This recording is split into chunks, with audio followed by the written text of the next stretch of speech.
Guys, so the next part for this 3D printer that I've been kind of trying to build anyway, and I think I'm doing pretty well. So this right here is just the one stepper motor at the moment. I don't have the stuff programmed or wired up exactly yet, but I will be able to do that soon, I believe. But I did want to mention that whenever I bought the 1000mm lead screw like this one right here, it does come with a T-nut, but I didn't really need it because I was able to use the original T-nut that was on the CR10.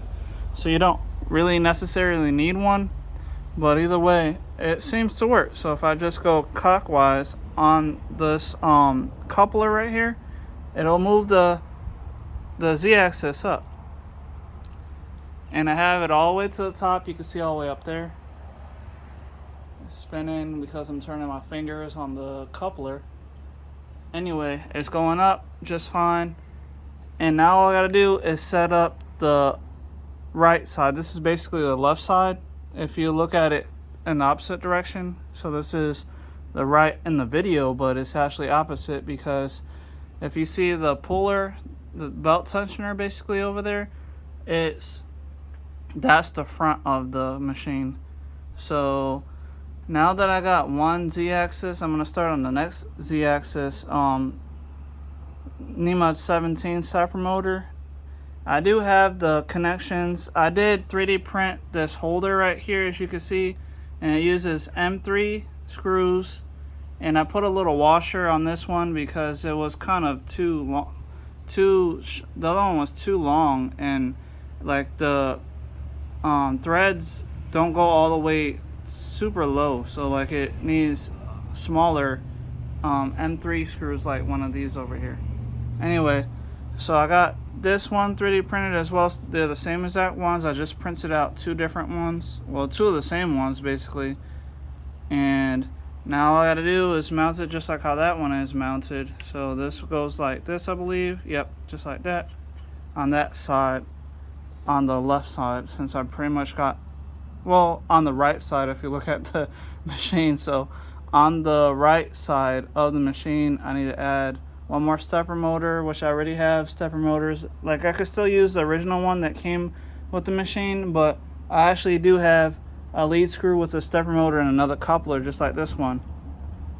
So I got two 1000mm lead screws, so that way I can be able to use them, both of them. Anyway, I did want to mention that I'm probably going to have to 3D design and 3D print me a T-nut or a lead screw holder, just like the one that comes with the CR10. So I do have some skateboard bearings, so I know I can actually 3D print a housing to fit around that. I will just have to get into Blender, design it, and then I'll make sure that it works where I can actually fit it just like how this one is working over here. That one already had T-nuts, and I think they're M4 screws, so I'm going to be using M4 screws as well, because I still have a bunch of those and some T-nuts. As you can see, there's some already on the original CR10's Z-axis for their the left side, for the original one lead screw that they use.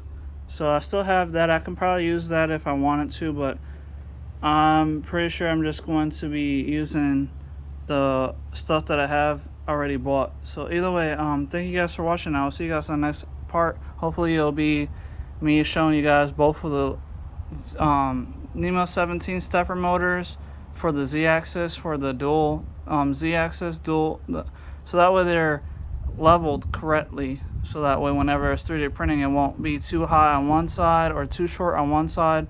That's the reason why I'm doing this. I mean, I never really had that issue with the CR10 or the Ender 3, but I just prefer to make sure that everything is leveling up correctly.